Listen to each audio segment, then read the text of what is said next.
10 to 12 minutes audio বুকের তরফে আজকের উপস্থাপনা কবিগুরু রবীন্দ্রনাথ ঠাকুর রচিত বদনাম। ক্রিং ক্রিং ক্রিং সাইকেলের আওয়াজ। সদর দরজার কাছে লাফ দিয়ে নেমে পড়লেন ইন্সপেক্টর বিজয়বাবু। গায়ে ছাটা কর্তা, কোমরে কোমর বন্ধ, হাফ প্যান্ট পরা, চলনে কেজো লোকের দাপট। দরজার কড়া নাড়া দিতেই গিন্নি এসে খুলে দিলেন। ইন্সপেক্টর ঘরে ঢুকতে না ঢুকতেই ঝংকার দিয়ে উঠলেন, এমন করে তো আর পারি নে, রাত্রির পর রাত্রির খাবার আগলে রাখি। তুমি কত চোর ডাকাত ধরলে, সাধু সজ্জনও বাদ গেল না। আর ওই একটা লোক অনিল মিত্রের পিছন পিছন তাড়া করে বেড়াচ্ছ, সে থেকে থেকে তোমার সামনে এসে নাকের উপর বুড়ো আঙুল নাড়া দিয়ে কোথায় দৌড়বারে তার ঠিকানা নেই। দেশ শুদ্ধ লোক তোমার এই দশা দেখে হেসে খুন, এ যেন সার্কাসের খেলা হচ্ছে। ইন্সপেক্টর বললেন, আমার ওপর ওর নেক নজর আছে কি ভাগ্যিস। ও বেলে খালাস আসামি বটে, তবু পুলিশের রিপোর্ট না করে কোথাও যাবার হুকুম নেই। তাই আমাকে সেদিন চিঠিতে জানিয়ে গেল, ইন্সপেক্টর বাবু ভয় পাবেন না, সভার কাজ সেরেই আমি ফিরে আসছি। কোথায় সভা তার কোনো সন্ধান নেই, পুলিশে ও যেন ভেলকি খেলছে। স্ত্রী সৌদামিনী বললে, শোনো তবে আজ রাত্রিরের খবর দিই, শুনলে তোমার তাক লেগে যাবে। লোকটার কি আস্পর্ধা, কি বুকের পাটা। রাত্রির তখন 2টো, আমি তোমার খাবার আগলে বসে আছি, একটু ঝিমো নিয়ে এসেছে। হঠাৎ চমকে দেখি সেই তোমাদের অনিল ডাকাত। আমাকে প্রণাম করে বললে, দিদি আজ ভাই ফোটার দিন, মনে আছে? ফোঁটা নিতে এসেছি। আমার আপন দিদি এখন চট্টগ্রামে কী সব চক্রান্ত করছে, কিন্তু ফোঁটা আমি চাই, ছাড়বো না। হেই বসলুম। সত্যি কথা তোমাকে বলবো, আমার মনের মধ্যে উছলে উঠল স্নেহ। মনে হলো এক রাত্রের জন্য আমি ভাইকে পেয়েছি। সে বললে, দিদি আজ 3 দিন কোনো মতে আধ পেটা খেয়ে বনে জঙ্গলে ঘুরে বেড়াচ্ছি। আজ তোমার হাতের ফোঁটা, তোমার হাতের অন্ন নিয়ে আমি আবার উধাও হব। তোমার জন্য যে ভাত বাড়া ছিল, তাই আমি তাকে আদর করে খাওয়ালুম। বললুম, এই বেলা তুমি পালাও, তার আসবার সময় হয়েছে। লোকটা বললে, কোনো ভয় নেই, তিনি আমারই সন্ধানে চিতল বেড়ে গেছেন, ফিরতে অন্তত 3টে বাজবে। আমি রয়ে বসে তোমার পায়ের ধুলো নিয়ে যেতে পারবো। বলে তোমারই জন্য সাজা পান টোপ করে মুখে তুলে নিলে। তারপর বলে কিনা, ইন্সপেক্টর বাবু হাবানা চুরুট খেয়ে থাকেন, তারই একটা আমাকে দাও। আমি খেতে খেতে যাব যেখানে আমার সব দলের লোক আছে, তারা আজ সভা করবে। তোমার ওই ডাকাত অনায়াসে নির্ভয় সেই জায়গাটার নাম আমাকে বলে দিলে। ইন্সপেক্টর বাবু বললেন, নামটা কি শুনতে পারি কি? সদু বললে, তুমি এমন প্রশ্ন আমাকে জিজ্ঞেস করলে, এর থেকে প্রমাণ হয় তোমার ডাকাত আমাকে চিনেছিল, কিন্তু তুমি আজও আমাকে চেনোনি। যা হোক, আমি তাকে তোমার বহু শখের একটা হাবানা চুরুট দিয়েছি। সে জ্বালিয়ে দিব্যি সুস্থ মনে পায়ের ধুলো নিয়ে চুরুট ফুঁকতে ফুঁকতে চলে গেল। বিজয় বসেছিলেন, লাফ দিয়ে উঠে বললেন, বলো সে কোন দিকে গেল, কোথায় তাদের সভা হচ্ছে? সদু উঠে ঘাড় বেঁকিয়ে বললে, কি এমন কথা তোমার মুখ দিয়ে বের হলো? আমি তোমার স্ত্রী হয়েছি, তাই বলে কি পুলিশের চরের কাজ করব? তোমার ঘরে এসে আমি যদি ধর্ম খুইয়ে পুষি, তবে তুমিই বা আমাকে বিশ্বাস করবে কি করে? ইন্সপেক্টর চিনতেন তার স্ত্রীকে ভালো করে। খুব শক্ত মেয়ে, এর জিদ কিছুতেই নরম হবে না। হতাশ হয়ে বসে নিঃশ্বাস ফেলে বললেন, হায় রে, এমন সুযোগটাও কেটে গেল। বসে বসে তার নবাবী ছাদের গোঁফ জোড়াতে তাঁ দিতে লাগলেন, আর থেকে থেকে ফুঁসে উঠতে লাগলেন অধৈর্যে। তার জন্য তৈরি 2য় দফার খিচুড়ি তার মুখে রুচল না। সদু স্বামীকে বললে, কি গো, তুমি যে নিত্য জুড়ে দিয়েছ, আজ তোমার মাটিতে পা পড়ছে না? ডিস্ট্রিক্ট পুলিশের সুপারিনটেন্ডেন্টের নাগাল পেয়েছো নাকি? পেয়েছি বই কি। কিরকম শুনি? আমাদের যে চর নিতাই চক্রবর্তী, সে ওদের ওখানে চরগিরি করে। তার কাছে শোনা গেল আজ মোচকাঠির জঙ্গলে ওদের একটা মস্ত সভা হবে, সেটাকে ঘেরাও করার বন্দোবস্ত হচ্ছে। ভারী জঙ্গল, আমরা আগে থাকতে লুকিয়ে সার্ভেয়ার পাঠিয়ে তন্ন তন্ন করে সার্ভে করে নিয়েছি, কোথাও আর লুকিয়ে ফেলাবার ফাঁক থাকবে না। তোমাদের বুদ্ধির ফাঁকের মধ্যে দিয়ে বড় বড় ফুটোই থাকবে। অনেকবার তো লোক হাসিয়েছ, আর কেন? এবারে ক্ষান্ত দাও। সে কি কথা শুধু, এমন সুযোগ আর পাবো না। আমি তোমাকে বলছি, আমার কথা শোনো। ও মোচকাঠি জঙ্গল ওসব বাজে কথা। সে তোমাদের ঘরের আনাচে কানাচেই ঘুরছে, তোমাদের মুখের ওপরে তুড়ি মেরে দেবে দৌড়, এই আমি তোমাকে বলে রাখলুম। তা তুমি যদি লুকিয়ে ওদের ঘরের খবর দাও, তাহলে সবই সম্ভব হবে। দেখো, অমন চালাকি করো না। বোকামি করতে হয় পেট ভরে করো, অনেকবার করেছো, কিন্তু নিজের ঘরের বউকে নিয়ে। কথাটা চাপা পড়ল চোখের ওপর আঁচল চাপার সঙ্গে। শুধু আমি দেখছি যে এই একটা বিষয় তোমার ঠাট্টাটুকুও সয় না। তা সত্যি, পুলিশের ঠাট্টা তো যে গায়ে দাঁত বসে। এখন কিছু খেয়ে নেবে কিনা বলো? তা নেব, সময় আছে, সব একেবারে পাকাপাকি ঠিকঠাক হয়ে গেছে। দেখো, আমি সত্যি কথাই বলবো, তোমরা যা কানাকানি করো তা যদি জানতে পারতুম তাহলে ওদের কাছে ফাঁস করে দেওয়া কর্তব্য মনে করতুম। সর্বনাশ, কিছু শুনেছো নাকি তুমি?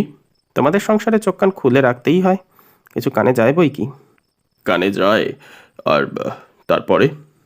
আর তারপরে চণ্ডীদাস বলেছেন, কানের ভিতর দিয়া মরমে পশিল গো, আকুল খড়িয়া দিলে প্রাণ।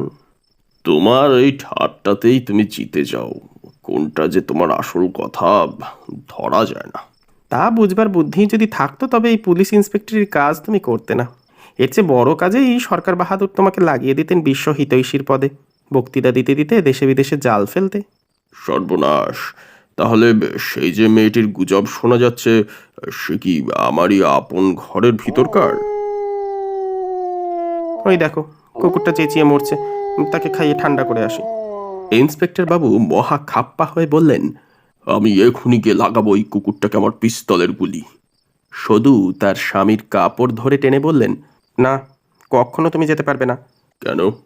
তুমি সামনে গিয়ে দাঁড়ালে একেবারে টুটি ক্যাক করে চেপে ধরবে।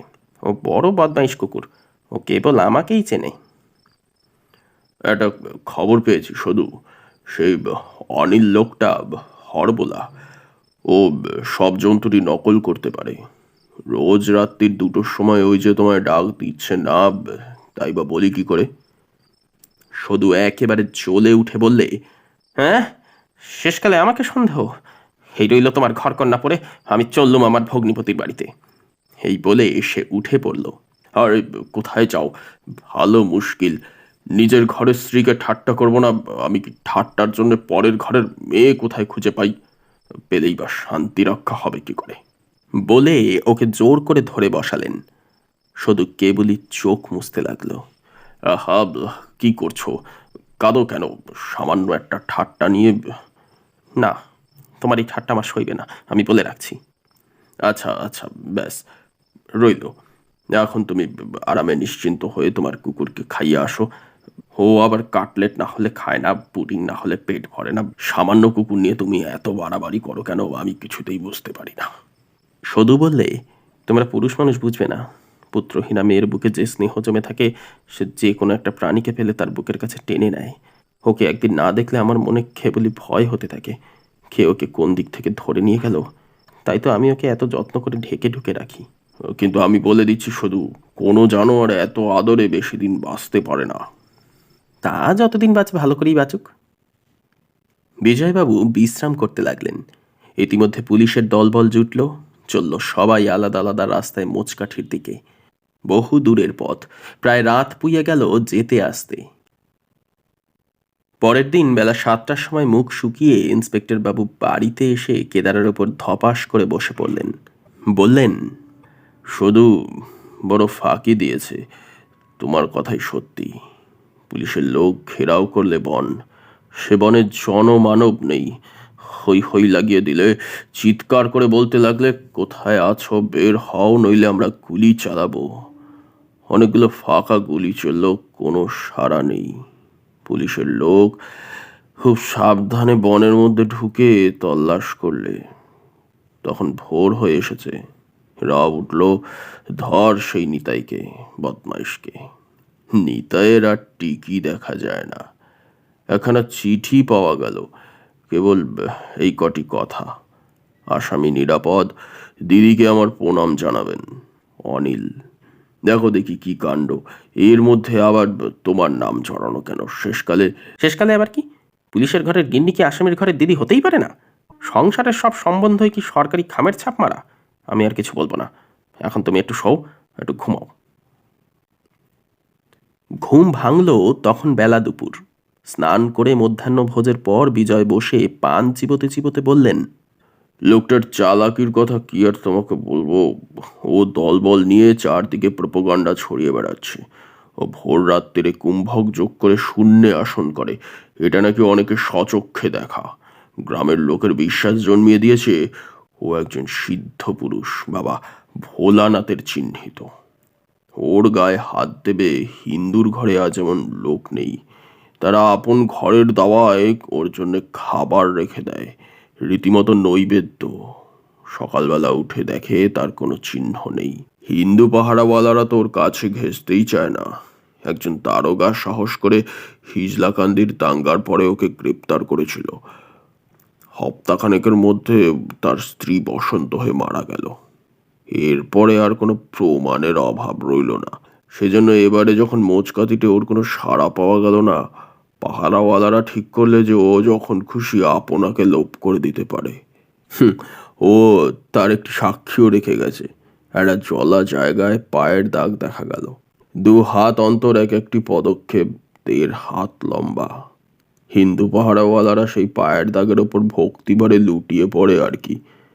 এই লোককে সম্পূর্ণ মন দিয়ে ধরপাকড় করা শক্ত হয়ে উঠেছে।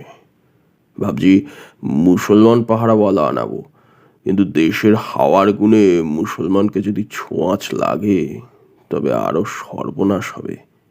খবরের কাগজওয়ালারা মোচকাতিতে সংবাদদাতা পাঠাতে শুরু করলে। কোন পলাতকের এই লম্বা পা তা নিয়ে অনেকক্ষণ আলোচনা হলো। এখন এই লোকটিকে কি করা যায়? এই কিছুদিন বেলে খালাস পেয়েছিল, সেই সুযোগে দেশের হাওয়ায় যেন গাঁজার ধোঁয়া লাগিয়ে দিলে। এদিকে পেছনে প্রোপাগান্ডা চলছেই, নানা রকম ছায়া নানা জায়গায় দেখা দেয়। এক জায়গায় মহাদেবের এক গাছি চুল পাওয়া গেছে বলে আমার ভক্ত কনস্টেবল অত্যন্ত গদগদ হয়ে উঠেছে। সেটা যে সনের দড়ি সেই কথা বিচার করবার সাহসই হলো না। কদিনের মধ্যে চারদিকে একেবারে গুজবের ঝড় উঠে গেল। মোচকাঠিতে ওই পায়ের চিহ্নের ওপর মন্দির বানাবে বলে একজন ধনী মারোয়ারি 30,000 টাকা দিয়ে বসেছে। একজন ভক্ত পাওয়া গেল, তিনি ছিলেন এক সময় ডিস্ট্রিক্ট জাজ। তার কাছে বসে অনিল ডাকাত শিব সংহিতার ব্যাখ্যা শুরু করে দিলে। লোকটার পড়াশোনা আছে, এমনি করে ভক্তি ছড়িয়ে যেতে লাগলো। এবারকার বেলের মেয়াদ শেষ হয়ে গেলে পরে ওর নামে সাক্ষী জোগাড় করা অসম্ভব হয়ে পড়বে। অনিল ডাকাতকে নিয়ে তো আমার এক মস্ত সমস্যা বাঁধলো। শুধু তুমি জানো বোধ হয়, এদিকে আরেকটা সংকট বেঁধেছে। আমার মামাতো ভাই গিরিশ, সে হাতিবাঁধা পরগনায় পুলিশের দারোগাগিরি করে। কর্তব্যের খাতিরে একজন কুলীন ব্রাহ্মণ ছেলের হাতের হাতকড়ি লাগিয়েছিল। সেই অবধি গ্রামের লোকেরা তাকে জাতে ঠেলবার মন্ত্রণা করছে। এদিকে তার মেয়ের বিয়ের বয়স পেরিয়ে যায়। যে পাত্রই জোটে তাকে ভাঙিয়ে দেয় গ্রামের লোক। পাত্র যদি জোটে তবে পুরুত জোটে না। দূর গ্রাম থেকে পুরুতের সন্ধান পেল, কিন্তু হঠাৎ দেখা গেল সে কখন দিয়েছে দৌড়। এবারে একটা কিনারা পাওয়া গেছে। বৃন্দাবন থেকে এক বাবাজি এসে হঠাৎ আমার হেড কনস্টেবলের বাড়িতে আড্ডা দিলে।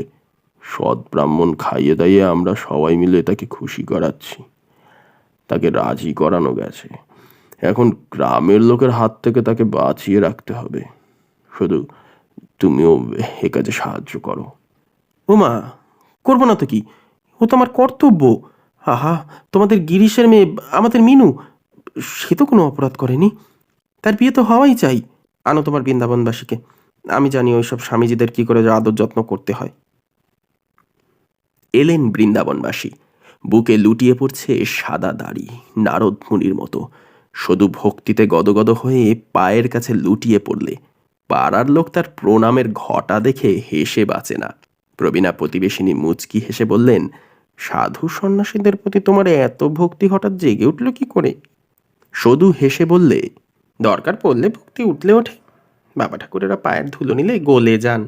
মিনুর বিয়ে না হওয়া পর্যন্ত আমার ভক্তিটাকে টিকিয়ে রাখতে হবে। ঘন ঘন শাঁখ বেজে উঠল।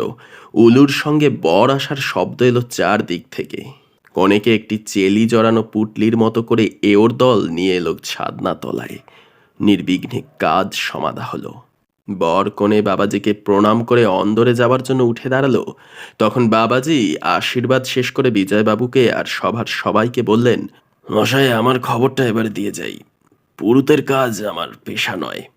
আমার যা পেশা সে আপনার সমস্ত দারোগা কনস্টেবলদের ভালোই জানা আছে। এখন আপনাদের পুরুতের দক্ষিণা দেওয়ার সময় এসেছে। সে পর্যন্ত আমার আর সবুর সইবে না। অতএব আপনারা বিদায় করবার আগেই আমি বিদায় নিলেম। এই বলে সন্ন্যাসী সকলের সামনে দাড়ি গোঁফ টেনে ফেলে 3 লাফে চণ্ডী মণ্ডপের পাঁচিল ডিঙিয়ে উধাও। সভার লোকেরা হা করে চেয়ে রইল। বিজয়বাবুর মুখে কথা নেই। বিয়ের ভোজ শেষ হয়ে গেছে। পাড়াপড়শি গেছে যে যার ঘরে। বরবধূ বাসর ঘরে বিশ্রাম নিচ্ছে। সদু স্বামীকে বললে, তুমি ভাবছো কি, যেমন করে হোক কাজ তো উদ্ধার হয়ে গেছে। সন্ন্যাসী উধাও হয়ে গিয়ে তোমাদেরই তো কাজ হালকা করে দিয়ে গেল। এখন বাসি বিয়ের আয়োজন করতে হবে। চোর ডাকাতের পেছনে সময় নষ্ট করো না। কিন্তু সেই মেয়েটির কোনো খোঁজ পেলে কি? দুঃখের কথা বলবো কি, এখন একটি মেয়ের জায়গায় রোজ আমার থানার সামনে 25টি মেয়ের আমদানি হচ্ছে চালকলা নৈবেদ্য নিয়ে। এখন কোনটি যে কে খোঁজ করা শক্ত হয়ে উঠল। সে কি, তোমার তো যে এত মেয়ের আমদানি তো ভালো নয়। ওখানে তুমি কি বাবাজি সেজে বসেছো নাকি? না, লোকটার চালাকির কথা শোনো একবার, অবাক হবে। একদিন হঠাৎ কিষানলাল এসে খবর দিলে আফিসের সামনের রাস্তায় একটি পাথর বেরিয়েছে। তার গায়ে পাড়ার মেয়েরা এসে সিঁদুর লাগাচ্ছে, চন্দন মাখাচ্ছে। কেউ চাইতে এসেছে সন্তান, কেউ স্বামী সৌভাগ্য, কেউ আমারই সর্বনাশ। এই ভিড় পরিষ্কার করতে গেলেই খবরের কাগজে মহা হাউমাউ করে উঠবে যে এবার হিন্দুর ধর্ম গেল। আমার হিন্দু পাহারাওয়ালারাও তাকে 5 শিকা করে প্রণামী দেয়। ব্যবসা খুব জমে উঠল। টাকাগুলো কে আদায় করছে, অবশেষে সেটার দিকে চোখ পড়ল। একদিন দেখা গেল না আছে পাথরটা, না আছে টাকার থালা। আর সেই পাগলা গোছের লোকটা, সেও তার সাজ বদলে কোথায় গা ঢাকা দিলে সে সম্বন্ধে নানা অদ্ভুত গুজব শোনা যেতে লাগলো। মুশকিল এই, হিন্দু ধর্মের পাহারাওয়ালারা হ্যাঙ্গার স্ট্রাইকের ভয় দেখাতে থাকে। এই নিয়ে যদি শান্তি ভঙ্গ হয় তাহলে আবার সকলের কাছে আমাকে জবাবদিহি করতে প্রাণ বেরিয়ে যাবে। এখন কোন দিক সামলাই। আর এক উৎপাত ঘটেছে। একদিন ছেদিলাল এসে পড়ল পুলিশের থানার দরজায় দরাম করে। হাউমাউ করে বললে যে ভোলানাথের 1 শিংওয়ালা ভৃঙ্গি বাবা ষাঁড়ের মতো গরজাতে গরজাতে তাকে এসে তাড়া করেছিল। সে তো কাজ ছেড়ে দিয়ে চলে গেছে সন্ন্যাসী হয়ে, গাছতলায় বসে বসে গাঁজা খাচ্ছে। এখন লোক পাওয়া শক্ত হয়েছে। আর ওর সঙ্গে আমরা পেরে উঠিনি, কেননা মেয়েরা ওর সহায়। ও তাদের সব বশ করে নিয়েছে। সদু হেসে বললে, ওর গল্প যতই শুনি আমারও তো মন টলমল করে। দেখো, সর্বনাশ করো না যেন। না, তোমার ভয় নেই। আমার এত সৌভাগ্য নয়। মেয়েদের চাতুরি দিয়ে ঘরকন্না চালাতে হয়। সেটা দেশের সেবায় লাগালে ওই স্ত্রী বুদ্ধি 16 আনা কাজে লাগতে পারে। পুরুষরা বোকা, তারা আমাদের বলে সরলা অখলা। এই নামের আড়ালেই আমরা স্বাধীপনা করে থাকি, আর ওই খোকার বাবারা মুগ্ধ হয়ে যায়। আমরা অবলা অখলা, কুকুরের গলায় শিকলের মতো এই খ্যাতি আমরা গলায় পরে থাকি।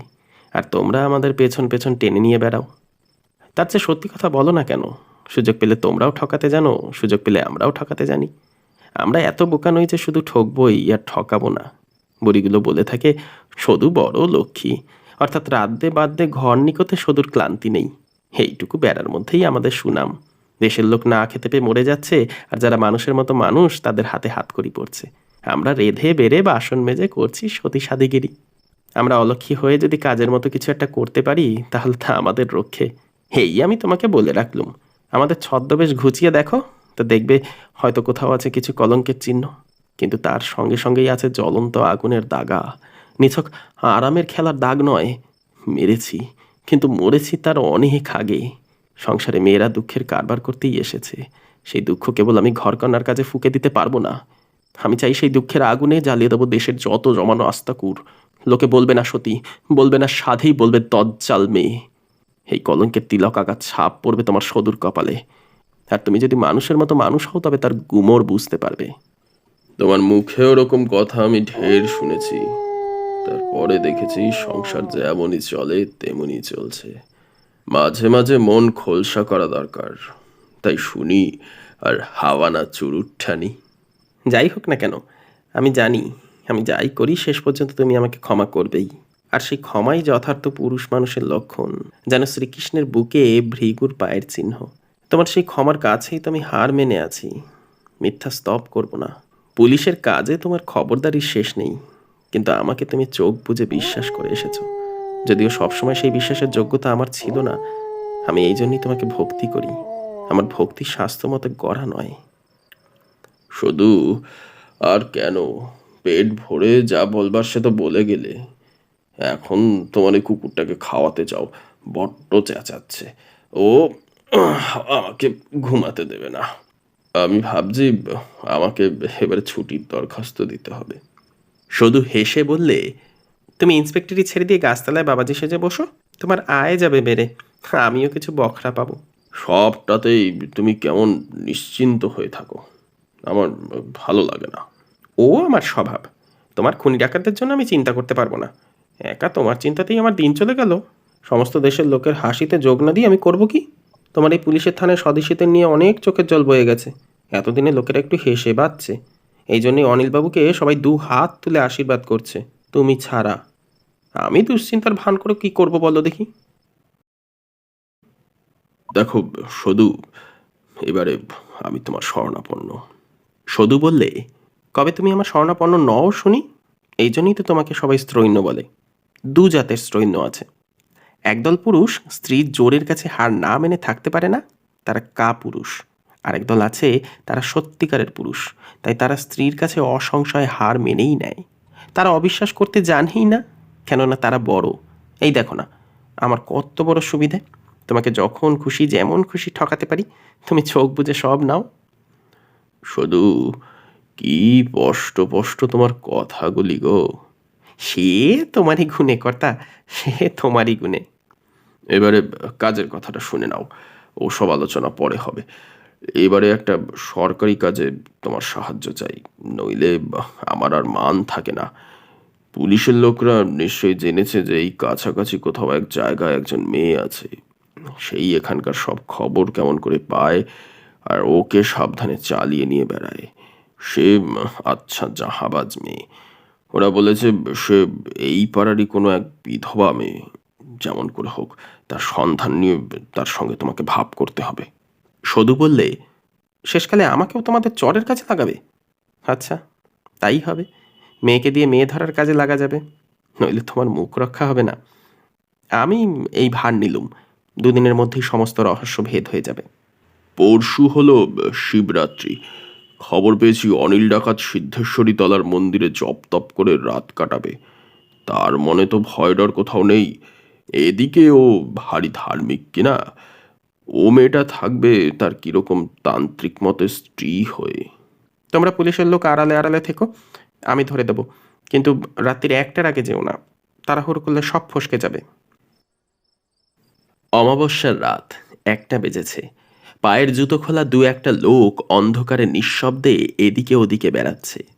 বিজয়বাবু মন্দিরের দরজার কাছে। একজন চুপি চুপি তাকে ইশারা করে ডাকলে আস্তে আস্তে বললে, সেই ঠাকুরনটি আজ মন্দিরের মধ্যে এসেছেন, তাতে সন্দেহ মাত্র নেই।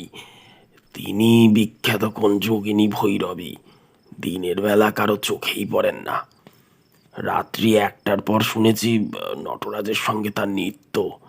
একটা লোক দৈবাত দেখেছিল, সে পাগল হয়ে বেড়াচ্ছে চারিদিকে। হুজুর, আমরা মন্দিরে গিয়ে ওই ঠাকুরেনের গায়ে হাত দিতে পারবো না, এমনকি চোখে দেখতেও পারবো না, এই বলে রাখছি। আমরা ব্যারাকে ফিরে যাব ঠিক করেছি। আপনি একলা যা পারেন করবেন। একে একে তারা সবাই চলে গেল, নিস্তব্ধ। বিজয়বাবু যত বড় একেলে লোক হন না কেন, তার যে ভয় করছিল না এ কথা বলা যায় না। তার বুক তুর তুর করছিল তখন। দরজার কাছ থেকে মেইলি গলায় গুনগুন করে আওয়াজ শোনা যাচ্ছে, ধ্যানিতাং মহেশাং রজতগিরিতিভাং চারুচন্দ্রাৎপৎসং। বিজয়ের গায়ে কাঁটা দিয়ে উঠতে লাগলো। ভাবলেন কি করা যায়। একটা সময় সাহসে ভর করে দিলেন দরজায় ধাক্কা।